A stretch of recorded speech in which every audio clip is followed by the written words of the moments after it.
केले ने चमत्कार दिखाया। लड़के ने घर घर जाकर खबर दी कि मंदिर वाला संत लौट आया है। मर्द, औरतों और बच्चों का एक बड़ा सा दल गांव से आया। उनकी एक ही ख्वाहिश थी कि वे टकटकी बांध उसके चेहरे की तेजस्विता को देखते रहें। बच्चे राजू के गिर्द जमा हो गए और आतंकित भाव से उसे देखने लगे। स्थिति संभालने के लिए राजू ने कुछ बच्चों के गालों पर चिकोटियां काटी, इधर उधर की अनर्थक बातें की, यहाँ तक कि वह बच्चों से तुतलाकर भी बोला। लड़कों के पास जाकर उसने शहर के बड़े आदमियों के अंदाज में पूछा, तुम लोग क्या पढ़ते हो? लेकिन उन लोगों के सामने उस अंदाज की नकल करना मूर्खता थी, क्योंकि लड़के खिलखिलाकर हंस पड़े और एक दूसरे का मुंह ताकने लगे। फिर उन्होंने बताया, हमारे लिए कोई स्कूल नहीं है।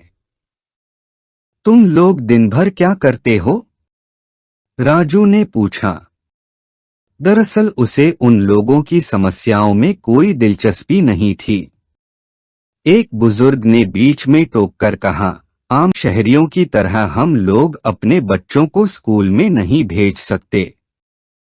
उन्हें मवेशी चराने पड़ते हैं। राजू ने ज़बान तालू से सटाकर नापसंदगी जाहिर की और अपना सर हिलाया। लोग बड़े व्यथित और परेशान नजर आने लगे। राजू ने रौब से समझाया, सबसे पहले लड़कों का फर्ज है पढ़ना।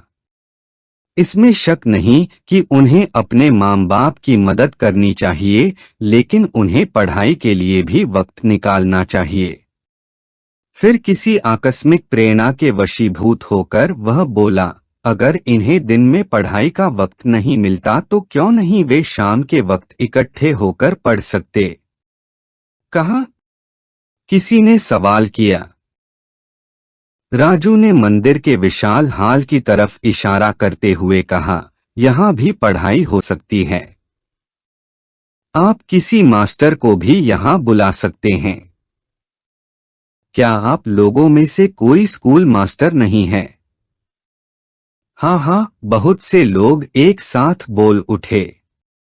उसे मेरे पास भेजिएगा, राजू ने रौब से आदेश दिया, मानो किसी स्कूल की प्रबंध समिति का अध्यक्ष गलती करने वाले किसी छोटे मास्टर को बुलवा रहा हो। अगले दिन दोपहर के वक्त एक दब्बूसा आदमी, जिसकी पगड़ी के नीचे से सर की चुटियां लहरा रही थी, मंदिर के हॉल में पेश हुआ। खाना खाकर राजू हॉल के ठंडे फर्श पर सुस्ता रहा था। एक पुराने खंभे के पीछे खड़े होकर दब्बू आदमी ने खखारकर अपना गला साफ किया। राजू ने आंखें खोलीं और शून्य दृष्टि से उसकी ओर देखा। उस समाज में जहां इतने लोग आते जाते रहते थे, किसी से उसका परिचय पूछने का रिवाज नहीं था। राजू ने बांह हिलाकर उस आदमी को बैठने का इशारा किया और आंखें मूंदकर फिर सुस्ताने लगा। बाद में जब उसकी नींद खुली तो उसने उस आदमी को वहीं अपने पास बैठे देखा। मैं टीचर हूं, उस आदमी ने कहा। उन्नीदी हालत में राजू के मन में स्कूल मास्टरों के प्रति जो डर था, सहसा जाग उठा। क्षण भर के लिए वह भूल गया कि उसका बचपन पीछे छूट गया है। वह उठकर बैठ गया। यह देखकर मास्टर को ताज्जुब हुआ।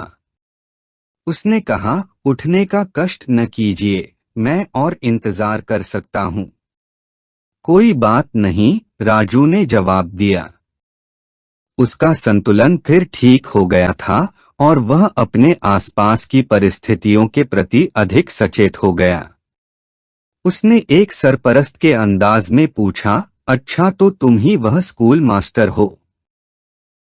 क्षण भर सोचने के बाद उसने फिर सहज भाव से पूछा, गांव के क्या हालचाल हैं? मास्टर ने जवाब दिया, कोई खास बात नहीं हुई।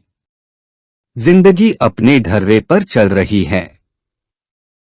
तुम इस स्थिति से खुश हो? उससे क्या फर्क पड़ता है? मैं ईमानदारी से भरसक अपना फर्ज अदा करने की कोशिश करता हूँ, वरना कोई भी काम करने का क्या फायदा है? राजू ने पूछा। वह सोचने के लिए वक्त चाहता था। गहरी नींद के बाद अभी उसका दिमाग पूरी तरह से साफ नहीं हुआ था और इस वक्त लड़कों की तालीम उसकी दृष्टि में सबसे अधिक महत्वपूर्ण नहीं थी। उसने कहा, खैर जो भी हो, फर्ज तो मैं भरसक कोशिश करता हूँ, मास्टर ने बचाव के लिए कहा। वह अपनी कमजोरी जाहिर नहीं करना चाहता था। आधा घंटे की बातचीत के बाद मास्टर ने खुद स्थिति को साफ करते हुए कहा, लगता है कि आप ही ने यह सुझाव दिया है कि लड़कों को रात के वक्त यहाँ इकट्ठा करके पढ़ाना चाहिए। ओह, हैं। हाँ, मैंने यह बात कही तो थी, लेकिन इस मामले में फैसला सिर्फ तुम ही को लेना चाहिए।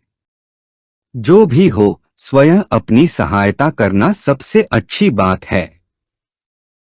मैं आज यहाँ हूँ, हो सकता है कि कल मैं यहाँ से चला जाऊं। यह काम तुम ही को करना है। मेरा मतलब है कि अगर तुम्हें स्कूल के लिए जगह की जरूरत हो तो तुम इस जगह का इस्तेमाल कर सकते हो। राजू ने इस तरह हाथ हिलाया मानो वह ग्रामवासियों को कोई उपहार दे रहा हो। क्षण भर के लिए मास्टर किसी सोच में पड़ गया और बोला, लेकिन मुझे पक्की तरह मालूम नहीं। अचानक राजू ने पक्का फैसला कर लिया और उसने रौब से दलीलें देनी शुरू कर दी। मैं लड़कों को साक्षर और अक्लमंद देखना चाहता हूँ। फिर उसने जोश से कहा, हर आदमी को सुखी और अक्लमंद बनाना हमारा फर्ज है। इस परोपकारिता का मास्टर पर बहुत असर पड़ा। उसने कहा, आपके निर्देशन में मैं कुछ भी करने के लिए तैयार हूँ। राजू ने इस स्थिति को स्वीकार करते हुए कहा, मैं तो माध्यम मात्र हूँ। निर्देशन करने वाला तो ईश्वर है। इस मुलाकात के फलस्वरूप मास्टर में एक अद्भुत परिवर्तन आ गया। अगले दिन वह 1 दर्जन बच्चों को लेकर खंभों वाले हॉल में पहुंचा। बच्चों के माथों पर तिलक लगे थे और रात की खामोशी में उनकी स्लेटों की खड़खड़ाहट सुनाई दे रही थी। मास्टर उन्हें लेक्चर दे रहा था और राजू चबूतरे पर बैठा कृपालु दृष्टि से उन्हें देख रहा था। मास्टर इस बात पर शर्मिंदा था कि वह सिर्फ 1 दर्जन लड़कों को ही जुटा पाया था। इन्हें अंधेरे में नदी पार करने से डर लगता है। इन्होंने घड़ियाल के बारे में सुन रखा है। राजू ने रौब से कहा, अगर मन स्वच्छ है और अंतरात्मा शुद्ध है तो घड़ियाल तुम्हारा क्या बिगाड़ सकता है। यह एक अद्भुत भावना थी। उसे आश्चर्य था कि उसके भीतर से कितनी बुद्धिमत्ता की बातें निकल रही थीं। उसने मास्टर से कहा, इस बात पर निराश होने की जरूरत नहीं कि तुम सिर्फ 1 दर्जन बच्चे जुटा पाए हो। अगर तुम सच्चे दिल से इन्हें पढ़ाओगे तो समझ लो कि तुमने 100 गुना ज्यादा बच्चों को पढ़ा दिया है। मास्टर ने कहा, अगर आप गलत न समझें तो मैं एक बात कहूं। क्या आप कभी कभी इन बच्चों के सामने भाषण देंगे? अब राजू को बच्चों के सामने जीवन और शाश्वतता के विषय में अपने विचार रखने का मौका मिल गया। उसने उन्हें दिव्यता, स्वच्छता, रामायण और महाकाव्यों के पात्रों के विषय में बताया और सब प्रकार की बातें की। वह अपनी आवाज से सम्मोहित हो गया था। टिमटिमाती रोशनी में बच्चों के ऊपर उठे चेहरों को देखकर उसे लगा कि उसका आकार बढ़ता जा रहा है। इस दृश्य की भव्यता ने सबसे अधिक राजू को प्रभावित किया था। अतीत पर गौर करने से मुझे विश्वास हो गया है कि आखिरकार मैं बुद्ध बिल्कुल नहीं था। मुझे लगता है कि हम अपनी अक्लमंदी का सही अनुमान नहीं लगा पाते। मुझे याद है किस तरह मैं अपने मन को तैयार कर रहा था। स्टेशन की दुकान पर काम करते वक्त मैंने बहुत सी अच्छी पुस्तकें पढ़ी थीं। मैं रोटी और सोडा वाटर बेचा करता था। कई बार स्कूल के बच्चे अपनी किताबें बेचने के लिए मेरे पास आया करते थे। मेरे पिता अपनी दुकान को बहुत बड़ा समझते थे, लेकिन मैं उनके साथ सहमत नहीं था। रोटी बिस्कुट के बदले में पैसे लेना मुझे बड़ा साधारण और फालतू काम मालूम होता था। मुझे हमेशा यह महसूस होता था कि मैं किसी बेहतर काम के लिए बना हूं। उसी साल बरसात के मौसम में मेरे पिताजी चल बसे।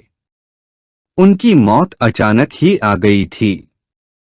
वे रात को देर तक झोंपड़ी वाली दुकान में बिक्री और अपने दोस्तों से बातचीत करते रहे थे।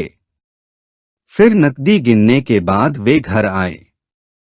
चावल और दही खाकर सो गए। उसके बाद वे नहीं उठे। मेरी मां ने वैधव्य के अनुकूल अपने को ढाल लिया। पिताजी काफी पैसा छोड़ गए थे, जिससे आसानी से गुजारा हो सकता था। मैं अब ज्यादा वक्त मां की देखभाल में लगाता था।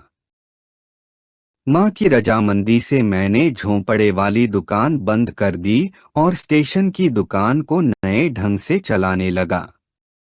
मैं पुराने अखबार और पत्रिकाएं रखने लगा और स्कूलों की किताबें खरीदने और बेचने लगा। मेरे ग्राहकों की संख्या अधिक नहीं थी, लेकिन ट्रेन में सफर करने वाले विद्यार्थियों की संख्या बढ़ने लगी थी। 10:30 वाली लोकल गाड़ी में अल्बर्ट मिशन कॉलेज जाने वाले नौजवान भरे रहते थे। यह कॉलेज मलगुडी में हाल ही में खुला था। मुझे लोगों से बातें करने का और उनकी बातें सुनने का शौक था। मुझे ऐसे ग्राहक पसंद थे जो सिर्फ केला खाने के लिए मुंह नहीं खोलते थे, बल्कि फसलों, कीमतों और मुकदमेबाजी के सिवा किसी भी विषय पर बातचीत कर सकते थे। पिताजी की मृत्यु के बाद एक एक करके उनके पुराने दोस्त अदृश्य हो गए, क्योंकि कोई उनकी बात सुनने वाला नहीं था। ट्रेनों का इंतजार करने वाले विद्यार्थी मेरी दुकान पर इकट्ठे होते थे। धीरे धीरे नारियल के ढेर की जगह किताबें इकट्ठी होती गईं। लोग पुरानी और चुराई हुई चीजें, हर किस्म की छपी हुई चीजें मेरे पास लाकर पटक देते थे। मैं सौदेबाजी में पक्का था। खरीदते वक्त उदासीनता का अभिनय करता था और बेचते वक्त बहुत सतर्कता से काम लेता था। कायदे के मुताबिक तो यह गलत कार्य था, लेकिन स्टेशन मास्टर हमारे परिवार का मित्र था। वह और उसके बच्चे मेरी दुकान से बेहिसाब चीजें उधार पर ले जाते थे और पढ़ने की सामग्री भी वह मेरी दुकान से मंगवाता था। सौदा लपेटने के लिए पुराने कागज की तलाश करते करते मैंने किताबें बेचनी शुरू कर दी थी। मुझे यह सख्त नापसंद था कि लोग हाथ में चीजें उठाकर ले जाएं। मैं चीजों को अच्छी तरह लपेटकर देना चाहता था, लेकिन जब तक मेरे पिताजी का रौब दाब था, वे कहा करते थे, अगर कोई अपने साथ कागज लाता है तो बेशक चीजें लपेटकर ले जाए। मैं तो उसकी चीजें लपेटने से रहा। इतना कम मुनाफा होता है कि हम कागज का खर्च नहीं उठा सकते। अगर किसी को तेल की जरूरत होती है तो वह अपना बर्तन साथ लाए, क्या बर्तन देना भी हमारा जिम्मा है। पिताजी के इस दर्शन को देखते हुए हमारी दुकान में कागज की चिप्पी मिलना भी मुश्किल था। पिता की मृत्यु के बाद मैंने नई नीति अपनाई। मैंने दूर दूर तक यह प्रचार किया कि मुझे रद्दी कागज और किताबों की जरूरत है। जल्द ही दुकान पर कागजों का ढेर लग गया। फुर्सत के वक्त मैं कागजों को तरतीब से छांटता था। जब ट्रेनों का वक्त नहीं रहता था और प्लेटफार्म पर खामोशी छा जाती थी, तो मैं किस्म किस्म की किताबों के बंडल खोलकर आराम से बैठकर पढ़ने लगता था और बीच बीच में खेत में उगे इमली के विशाल पेड़ को देखने लगता था। कुछ किताबें मुझे दिलचस्प मालूम होती थीं, कुछ को पढ़कर मैं उकता जाता था और कुछ को पढ़कर मैं घबरा जाता था और अपनी जगह पर बैठे बैठे सो जाता था। मुझे ऐसी किताबें पसंद थी जिनसे मन में नेक विचार पैदा होते थे या जिनमें आकर्षित करने वाला जीवन दर्शन रहता था। मैं प्राचीन मंदिरों, खंडहरों, नई इमारतों, जंगी जहाजों, सिपाहियों और खूबसूरत लड़कियों की तस्वीरों को देखता था, जिनके विचार हर वक्त मेरे दिल में मंडराते रहते थे। रद्दी कागजों से मैंने बहुत कुछ सीखा। राजू का भाषण सुनकर बच्चे मंत्रमुग्ध हो गए थे, यहाँ तक कि मास्टर भी आश्चर्य से मुंह बाए बैठा था। घर जाकर बच्चों ने वो आश्चर्यजनक बातें अपने माँ बाप को बताईं जो उन्होंने राजू से सुनी थी। वे अगले दिन फिर वहां आकर राजू का भाषण सुनने के लिए बेचैन थे। जल्द ही बच्चों के माँ बाप भी बच्चों के साथ आने लगे और उन्होंने क्षमायाचना के स्वर में कहा, महाराज, बच्चे रात को देर से लौटते हैं, खासतौर पर नदी पार करने में इन्हें डर लगता है। राजू ने कहा, बहुत खूब, बहुत खूब। मैं खुद आप लोगों को यही सुझाव देने वाला था। मुझे खुशी है कि आप लोगों ने इस बात को सोचा। कोई हर्ज नहीं अगर आप भी अपना मुंह बंद रखें और कान खुले रखें। आपका भला होगा। राजू को अक्लमंदी से भरी यह कहावत सूझी। बहुत से लोग राजू को घेर कर बैठ गए। बच्चे बैठे राजू का मुंह ताक रहे थे। मास्टर भी बैठा राजू की तरफ देख रहा था। गांव वाले अपने साथ लालटेनें लाए थे, जिनकी रोशनी से खंभों वाला हॉल जगमगा उठा था। मालूम होता था वहां कोई भारी सभा होने वाली थी। राजू ने महसूस किया कि वह रंगमंच का अभिनेता है, दर्शक उसका इंतजार कर रहे हैं। लेकिन उसके पास बोलने के लिए न कोई पंक्तियां हैं न मुद्राएं हैं। उसने मास्टर से कहा, तुम बच्चों को कोने में ले जाकर पढ़ाओ। एक लालटेन अपने साथ लेते जाओ। वह सोच रहा था कि वह अजनबी लड़कों के बारे में हुक्म दे रहा है, जबकि मास्टर यह हुक्म मानने के लिए बाध्य नहीं है। वह ऐसे लम्ब की तरफ इशारा कर रहा था जो उसकी निजी संपत्ति नहीं थी। मास्टर तो हुक्म मानने के लिए तैयार था, लेकिन लड़के वहीं डटे रहे।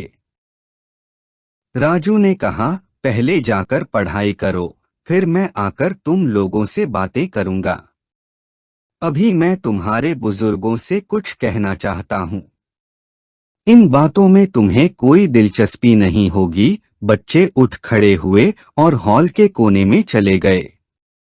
वेलान ने साहस बांधकर कहा, महाराज, हमें कोई उपदेश दीजिए। राजू उसकी बात की तरफ ध्यान दिए बगैर चिंतन की मुद्रा में बैठ गया। वेलान ने कहा, हम आपकी सद्बुद्धि का लाभ उठाना चाहते हैं। बाकी लोगों ने भी वेलान का समर्थन किया। राजू उनकी पकड़ में आ गया और सोचने लगा कि ये लोग जिस भूमिका की मुझसे आशा करते हैं, वह मुझे अदा करनी ही पड़ेगी। अब बचने का कोई रास्ता नहीं है। वह सर खपाकर सोचने लगा कि किस प्रसंग से बात शुरू करे। क्या वह मलगुड़ी के दर्शनीय स्थानों के बारे में बात करे या कोई नैतिक उपदेश दे या बताए कि किसी जमाने में अमुक अच्छे या बुरे व्यक्ति ने अमुक काम करते समय असफलता से व्यग्र होकर ईश्वर से प्रार्थना की, इत्यादि इत्यादि। वह उबने लगा था। लगता था अब वह केवल जेल खाने की जिंदगी और उसके फायदों के बारे में ही अधिकारपूर्वक बातचीत कर सकता था। खास तौर पर ऐसे व्यक्ति के लिए यह विषय सर्वथा अनुकूल था, जिसे लोग गलती से साधु महात्मा समझ बैठे थे। सब लोग आदरपूर्वक राजू की प्रेरणा की प्रतीक्षा कर रहे थे। उसके जी में आया कि चिल्लाकर कहे, अबे बेवकूफो, मुझे अकेला क्यों नहीं छोड़ते? अगर मेरे लिए खाना लाए हो तो धन्यवाद, खाना यहीं छोड़कर चले जाओ। फिर लंबी सोच भरी खामोशी के बाद ये शब्द उसके मुंह से निकले, हर चीज का अपना वक्त होता है जिसके लिए इंतजार करना पड़ता है। अगली कतार में बैठे वेलान और उसके साथी क्षण भर के लिए परेशान नजर आए। अभी भी उनकी मुद्रा आदरपूर्ण थी, लेकिन राजू की बात का सिर पैर उनकी समझ में नहीं आ रहा था। थोड़ी देर खामोश रहने के बाद उसने बड़प्पन की मुद्रा बनाकर कहा, मैं फिर किसी दिन आप लोगों से बात करूंगा। एक आदमी ने सवाल किया, किसी और दिन क्यों महाराज? बस ऐसा ही होगा, राजू ने रहस्यपूर्ण अंदाज में कहा।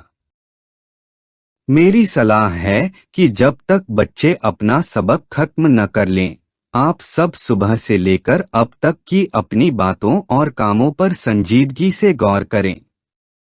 कौन सी बातें और कौन से काम? इस सलाह से परेशान होकर एक ने पूछा। अपनी बातें। आज सुबह से अब तक अपने मुंह से निकले हुए हर शब्द पर गौर करें। मुझे तो ठीक से याद भी नहीं, इसीलिए तो मैं कहता हूं कि याद करो और गौर करो। जब तुम्हें अपने शब्द ही याद नहीं हैं, तो दूसरों के शब्द कैसे याद रहेंगे? इस चुटीली उक्ति से श्रोताओं का मनोविनोद हुआ। लोग दबे स्वर में हंसने लगे। हंसी बंद होने पर राजू ने कहा, मैं चाहता हूं आप सब लोग अपनी मर्जी से स्वतंत्र रूप से इन बातों पर गौर करें, ताकि आपको जानवरों की तरह न हाँका जाए। इस सलाह पर कुछ लोगों ने विनम्र स्वर में अपना मतभेद प्रकट किया।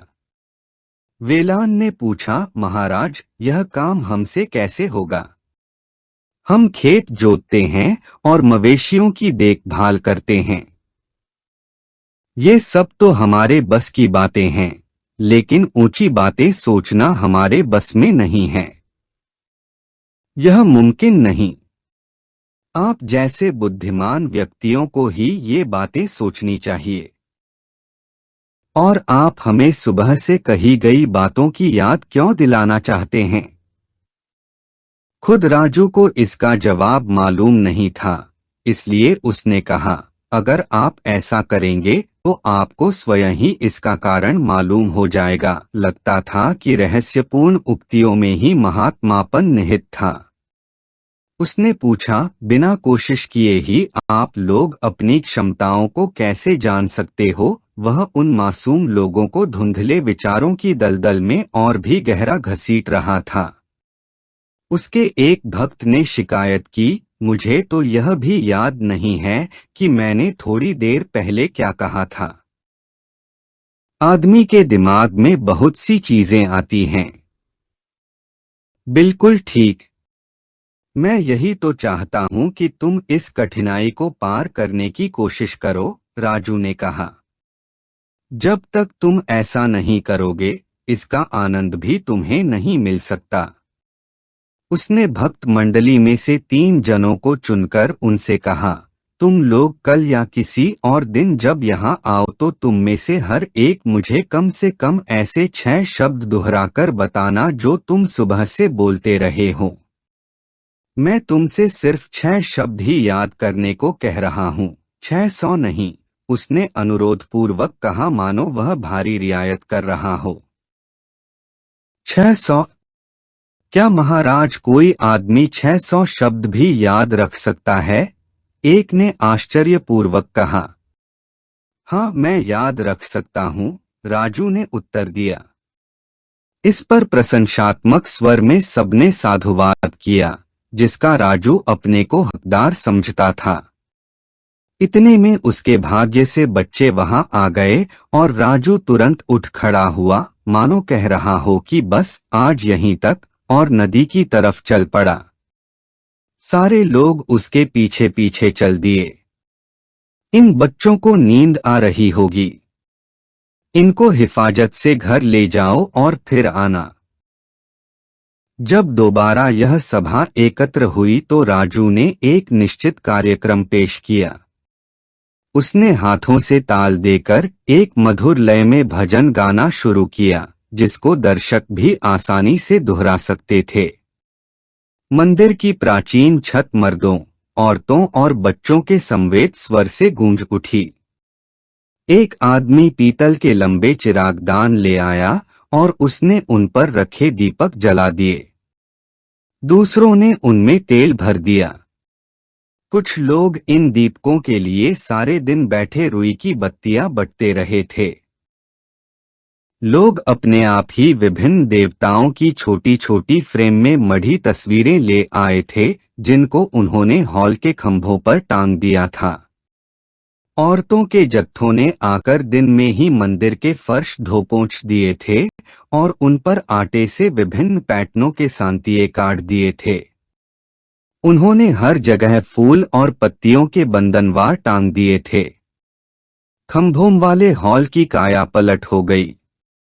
किसी ने हॉल के बीच के चबूतरे को एक रंगीन मुलायम कालीन से ढक दिया था और लोगों के बैठने के लिए फर्श पर चटाइयां बिछा दी थीं। राजू ने शीघ्र ही महसूस किया कि अगर वह दाढ़ी रख ले और उसके केश बढ़कर उसकी नाभि तक आ जाए तो भक्तों की दृष्टि में उसका सम्मान बहुत बढ़ जाएगा। दाढ़ी मूंछरहित और महीन कटे बालों वाला संत तो लोगों के अनुभव के विपरीत जंतु होता है। उसने संत का यह मेकअप बनाने के लिए साधना की सभी मंजिलें बड़े धैर्य और बहादुरी से पूरी की, यहाँ तक कि आरंभ में बालों के चुभने की भी परवाह नहीं की। आखिरकार वह जब उस मंजिल पर पहुंचा, जब वह विचारमग्न मुद्रा बनाकर अपनी लंबी दाढ़ी को सहलाने लगा, तब तक उसकी ख्याति और प्रतिष्ठा इतनी बढ़ गई थी जिसकी वह स्वप्न में भी कल्पना नहीं कर सकता था। उसके जीवन की व्यक्तिगत सीमाएं बेमानी हो गई थीं और उसकी सभाओं में इतने लोग जमा होते थे कि मंदिर के बरामदों और नदी के किनारे तक उन्हें बैठने की जगह न मिलती थी। वेलान और कुछ अन्य लोगों को छोड़कर राजू को अपने असंख्य भक्तों के चेहरे तक याद नहीं थे और न वह यह जानने की परवाह करता था कि वह किससे बात कर रहा है। वह अब दुनिया का बन गया था। उसका प्रभाव असीम था। वह सिर्फ भजन ही नहीं गाता था या दार्शनिक उपदेश ही नहीं देता था, बल्कि अब बीमार लोगों को दवा दारू भी बताता था। माताएं उसके पास उन बच्चों को लेकर आती थीं जिन्हें रात को नींद नहीं आती थी। वह उनका पेट टटोलकर एक जड़ी पीसकर खिलाने का आदेश देते हुए कहता, अगर इससे बच्चे को आराम न हो तो फिर मेरे पास लाना। लोगों में यह आस्था पैदा हो गई थी कि वह जिस बच्चे के सर को अपने हाथ से सहला देता है वह चंगा हो जाता है। खैर, लोग उसके पास अपनी पैतृक संपत्ति के बंटवारे के झगड़े लेकर तो आते ही थे। इन कार्यों के लिए उसने दोपहर के बाद के कई घंटे निश्चित कर दिए थे। फिर ऐसा वक्त आया जब वह रोज तड़के उठकर जल्दी से नित्य कर्म से निवृत्त होकर तैयार होने के लिए विवश हो गया, क्योंकि उसके भक्त सवेरे ही आकर उसे घेर लेते थे। उसकी जिंदगी एक कठिन आवर्त में फंस गई थी और जब नदी के किनारे रात भर के लिए भक्तों का कलरव शांत हो जाता, तब वह सुख की गहरी सांस लेकर अपनी ओर मुड़ता, स्वयं होने की कोशिश करता और एक साधारण इंसान की तरह अपना भोजन करता और सो जाता।